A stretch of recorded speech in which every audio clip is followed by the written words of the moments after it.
2009년 3월 달에 분기 사상 최대 매수가 들어왔고요. 이후 15년 만에 15조 이상 외국인들이 큰 매수가 들어왔습니다. 정고점을 넘어가는 큰 상승을 보고 외국 자금이 들어왔다고 보고요. 주도 섹터로 갈 수 있는 것들은 반도체, 자동차, 2차 전지. 지금 2차 전지 같은 경우는 중국과 우리가 치열하게 싸우고 있는데 미국 같은 경우가 미중 전쟁을 무역 전쟁을 펼치고 있잖아요. 여기에서 우리가 가장 수혜를 받는 섹터가 됩니다.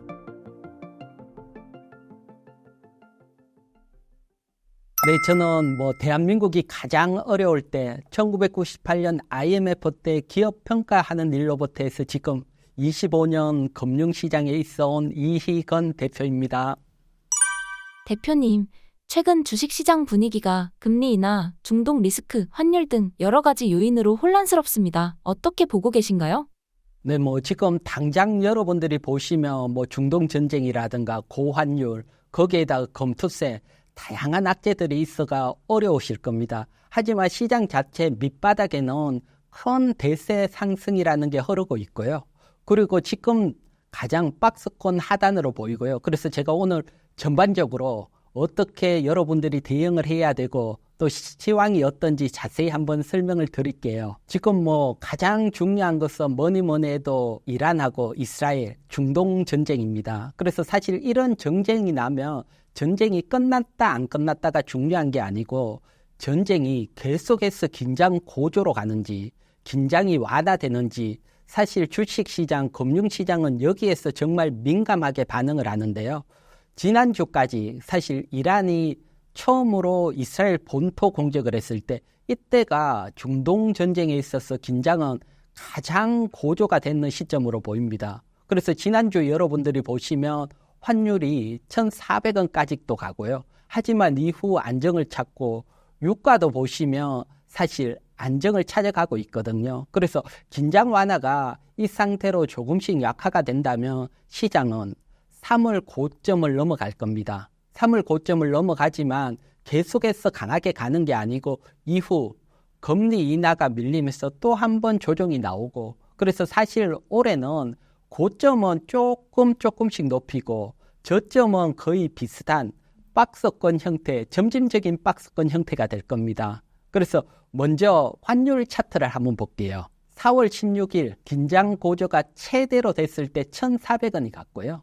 사실 1,400원은 우리 역사적으로 보더라도 딱 3번 갔습니다. 1998년 IMF, 그리고 2008년 금융위기, 그리고 최근 레고랜드 사태.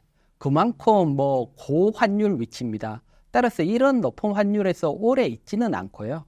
또 시간이 지나면 안정을 찾을 겁니다. 대신 그 흔들릴 동안 여러분들 심리적으로 어려울 수 있지만 결국 환율은 다시 정상화로 갈 거고 이렇게 환율이 정상화로 간다는 것은 어떤 의미가 들어가 있냐고 하면 외국인들이 우리 시장 들어온다고 봐야 됩니다. 조금 더 쉽게 설명하면 지금 1달러에 1,400원이다.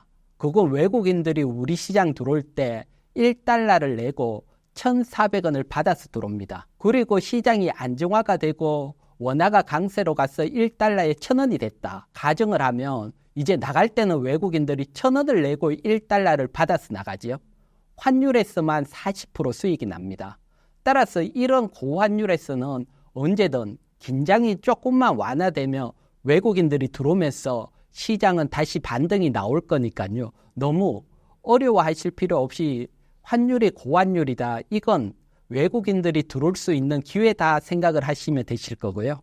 여기에 또 유가로 한번 가볼게요. 지금 보시는 게 유가 차트인데 이렇게 보시면 작년 연말부터 스물 WTI 기준으로 계속해서 유가가 상승을 했는데 이건 이스라엘이 가자 지구에 진군을 하면서부터 유가가 계속해서 상승을 했는데 차이점이 지난주 긴장 고조가 피크인데 유가가 꺾였습니다. 이건 사실 전체적인 어떤 전 세계 경제 상황으로 보면 유가가 이만큼 높지 않다는 겁니다. 중동 정제로 따라서 유가가 상승을 했다가 긴장이 완화가 되는 순간 유가 입장에서 투자하는 입장에서 보면 투기 세력들이 지금이 긴장이 최고 고조다 하고 팔았다고 보시면 되고요.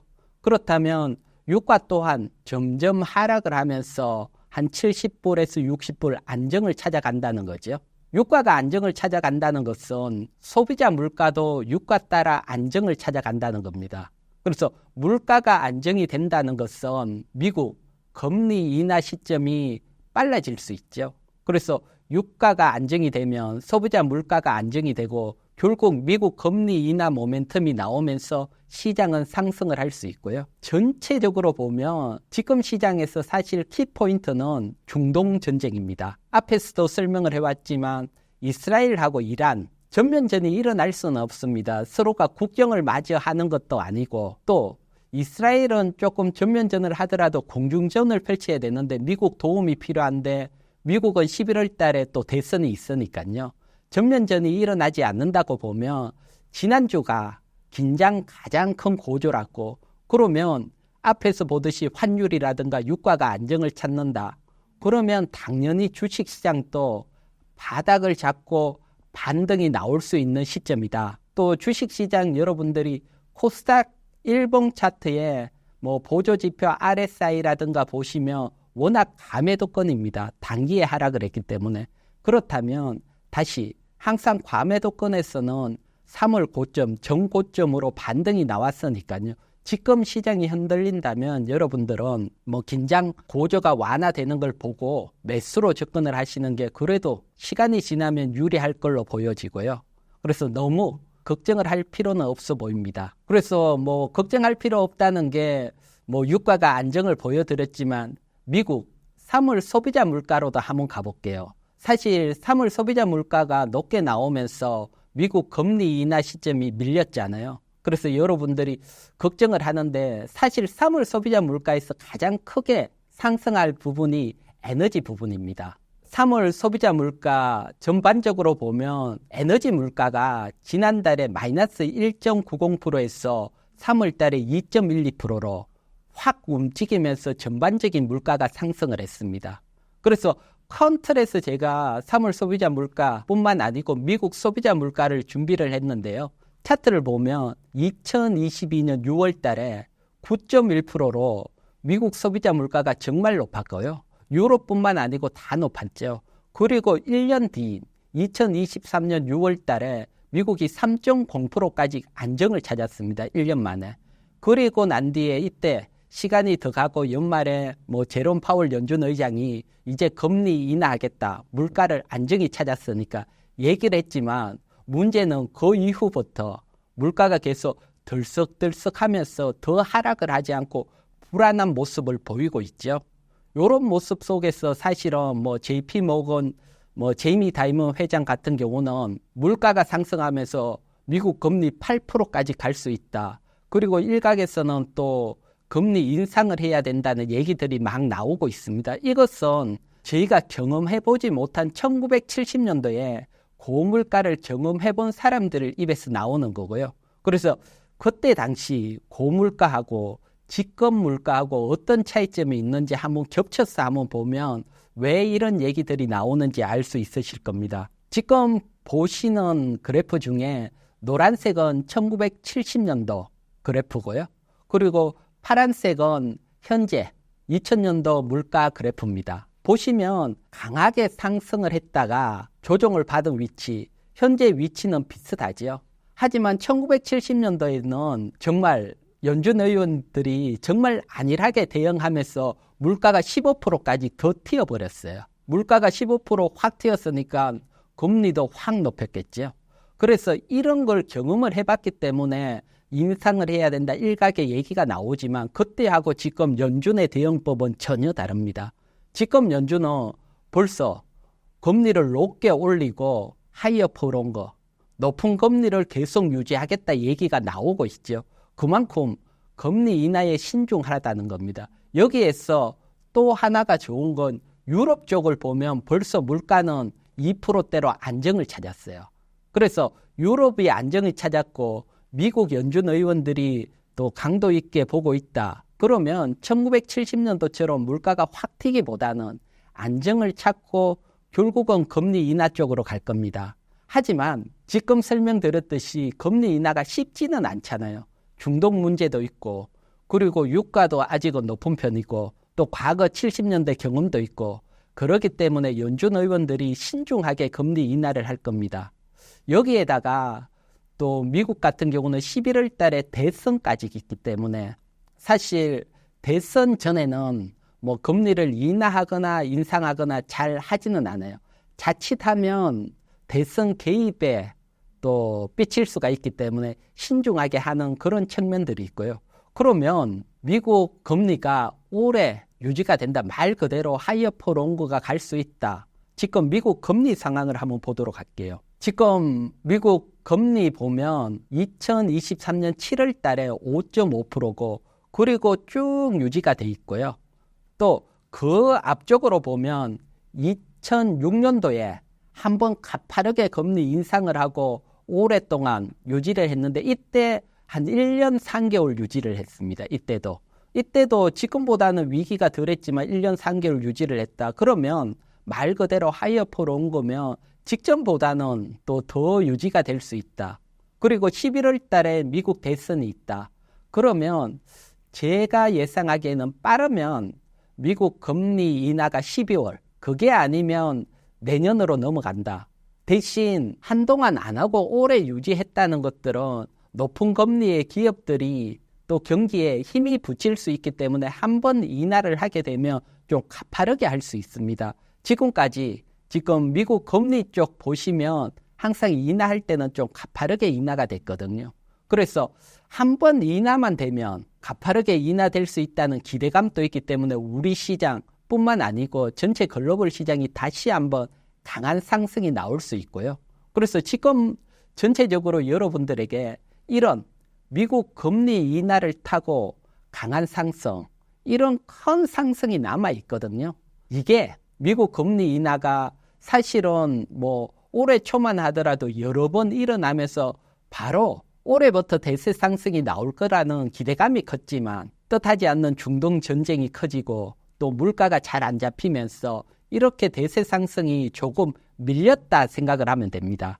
이게 이제 연말 정도로 밀렸다 생각을 하시고요. 그러면 그 이후 미국 금리 인하와 함께 대세 상승이 있다. 이건 뭐 앞에도 말했지만 미국이 금리 인하를 하게 되면 달러가 약세로 가고 달러가 약세로 가면 원화는 반대로 강세로 가고 그러면 외국인들은 환수익을 위해서 계속해서 우리 시장에 들어오고 시장은 계속해서 상승을 하는 이런 대세 상승, 과거 2000년도 대세 상승이 남아 있습니다. 어떻게 보면 이 대세 상승은 여러분들이 한 번도 경험하지 못한 지금까지 위기를 위해서 미국이 달러를 정말 많이 풀었거든요. 거기에다가 경제도 서서히 좋아지고 어떻게 보면 유동성 장세와 실적 장세가 겹치는 큰 대세 상승이 남아 있으니까요.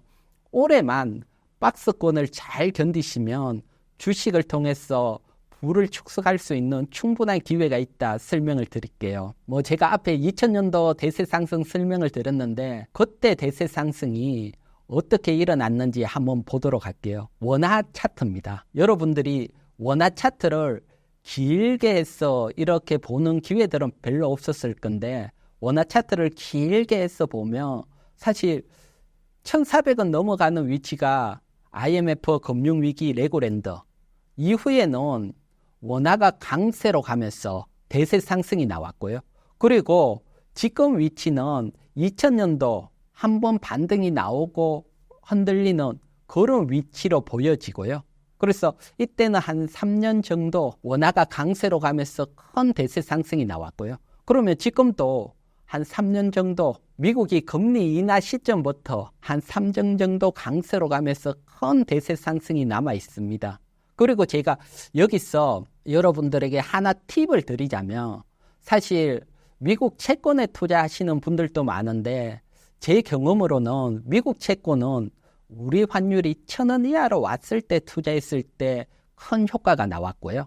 1000원 이하로 왔다는 것은 지금 1998년 IMF나 2008년 금융위기 때가 이렇게 1000원 이하로 왔다가 위기가 빵 터지면서 환율이 치솟았거든요. 그래서 환율이 1000원 이하로 왔을 때는 이제 서서히 미국 채권을 매수를 해놓으면 위기가 터지면서 큰 수익이 날 수 있으니까 지금 채권 매수하는 게 아니고 채권 매수는 시간이 더 필요하다. 요 점도 설명을 드리고요. 그래서 지금은 어떻게 보면 위험자산 쪽에 투자를 하고 큰 대세 상승을 보고 올해 잘 견디시기 바랍니다.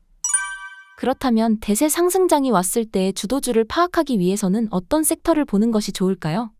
네, 그래서 일단 사실 주도주라는 게 사실은 수급적인 측면이 가장 큰 영향을 받거든요. 그래서 우리 시장 수급적인 측면에서 한번 보도록 할게요. 수급적인 측면에서 한번 보면 지금 코스피 지수 월봉 차트입니다. 월봉 차트를 보면 2009년 3월 달에 이 당시 외국인들이 14조 이상 사상 최대, 분기 사상 최대 매수가 들어왔고요. 그러면서 큰 물량이 한 번에 들어왔기 때문에 한 6, 7개월 횡보 후에 그리고 전고점을 넘는 확 강한 상승이 나왔고요. 이후 15년 만에 올해 1분기에 15조 이상 외국인들이 큰 매수가 들어왔습니다. 이 외국인들이 큰 돈이 한 번 들어왔다는 것은 결국 전고점을 넘어가는 큰 상승을 보고 외국 자금이 들어왔다고 보고요. 대신 올해는 지난 2009년 3분기 때 큰 돈이 들어오고도 상승 하락 점진적인 상승을 하면서 최장 길게는 보면 한 9개월 6개월에서 9개월 횡보가 나왔거든요. 그래서 올해도 그런 횡보가 나오지만 결국 큰 물량이 들어왔기 때문에 강한 상승이 나올 걸로 보고요. 그리고 이렇게 큰 수급이 들어올 때 팁을 하나 드리면 외국인들이 분기 사상 최대 우리 시장에 매수가 들어왔잖아요. 그러면 걔네들은 외국인 입장에서는 가장 크게 갈 종목을 먼저 쓸어 담겠죠. 1분기 때 외국인들이 어떤 섹터를 가장 많이 매수했냐, 이게 차후 주도주가 될 확률이 상당히 높죠. 외국인들이 가장 많이 산 종목은 삼성전자입니다. 2위가 현대차입니다. 3위가 SK하이닉스. 그리고 나머지는 밸류 프로그램 관련해서 샀다 볼 수 있고요. 그러면 일단 주도 섹터로 갈 수 있는 것들은 반도체하고 자동차가 좁혀진다고 보면 되고요. 이렇게 외국인 시각에서는 반도체와 자동차 시각이 가장 좋다고 매수했고, 그 중에서도 제가 본다면 반도체 중에서도 상승이 일어날 때는 사실 반도체가 삼성전자, SK하이닉스가 있을 때 상승할 때는 SK하이닉스가 좀 더 가볍게 상승을 했고요. 또 하락을 할 때는 삼성전자가 좀 지키는 측면이 있고요. 그래서 큰 대세 상승이 나온다고 보면 삼성전자가 됐든 SK하이닉스가 됐든 한 종목은 매수를 해야 되고요. 특히 직권 매수를 하게 되면 바로 수익 난다기보다는 말했지만 올해는 박스권 투자입니다. 박스권이기 때문에 지금처럼 주가가 SK하이닉스 지금 주가 보면 20일 이동평균선 이하에 밀렸고 삼성전자도 마찬가지고요. 이처럼 조정이 나올 때 매수를 하고, 그리고 3월 고점, 직전 고점이 넘어갈 때는 비중을 조금 줄이시고, 그래서 올해까지는 이렇게 샀다 팔았다 전체를 매도하면 안 되고요. 한 비중에서 많게는 절반 정도 샀다 팔았다 전고점 매매를 해 가시면서 주가라는 게 또 어느 순간 확 튀어오르거든요. 그 확 튀는 시점을 기다려야 된다. 그리고 시점으로 본다면 직검이 매수 시점이다. 조정이 나올 때마다 매수하시면 되시고요. 그리고 현대차 같은 경우도 마찬가지입니다. 외국인들이 밸류 프로그램 영향도 있지만 외국인들이 1분기 때 2조 원 이상 쓸어 담았거든요. 외국인들이 쓸어 담았다는 것은 단기를 보는 건 아닙니다. 외국인들은 길게 보기 때문에 결국 길게 보고 샀다. 이 점에 따라서 이 두 자동차와 반도체는 이번 포트에서는 반드시 있어야 되고요. 그래서 수급적인 측면에서 설명을 드렸고, 두 번째는 업황입니다. 사실 수급이 좋고 업황까지 좋으면 더할 나위 없이 주도주가 되는 거잖아요. 그러면 업황은 사실 딱 부러지기보다는 이렇게 설명을 드릴게요. 지금 수출이 잘 되고 있습니다. 그러면 잘 되는 수출 중에 어느 섹터가 가장 잘 되고 있느냐, 이것 또한 중요하니까요. 1분기 수출에서 우리나라가 어느 섹터가 가장 늘어났고 잘 되고 있는지 한번 보도록 할게요. 지금 보면 1분기 수출입 동량인데 제가 반도체와 자동차를 박스권으로 표시를 했거든요. 반도체 같은 경우는 무려 50% 이상 증가하면서 역대 2위 수준입니다. 그래서 반도체가 크게 증가하면서 수출을 겸임하고 있고요. 자동차 같은 경우는 한 2.7% 증가했지만 역대 최대 수출 수준입니다. 그런 측면에서 보면 역시 반도체와 자동차다. 따라서 이번 주도주는 반도체와 자동차가 외국인 수급 그리고 업황으로 보면 이루어질 걸로 보고요. 요건 올해 주도주고, 그 다음 또 다른 측면에서 하나 보면 사실 미국 시장 같은 경우는 2차 전지 소재 섹터가 없어요, 미국은. 그러니까 2차 전지 소재 섹터는 미국 시각에서는 보면 안 되고 우리나라 시각에서 본다. 이렇게 보면 사실은 시간이 지나면 연말로 가면 갈수록 미국 같은 경우가 지금 미중 전쟁을 무역 전쟁을 펼치고 있잖아요. 여기에서 우리가 가장 수혜를 받는 섹터가 됩니다. 미국에서는 중국 들어오지 마라.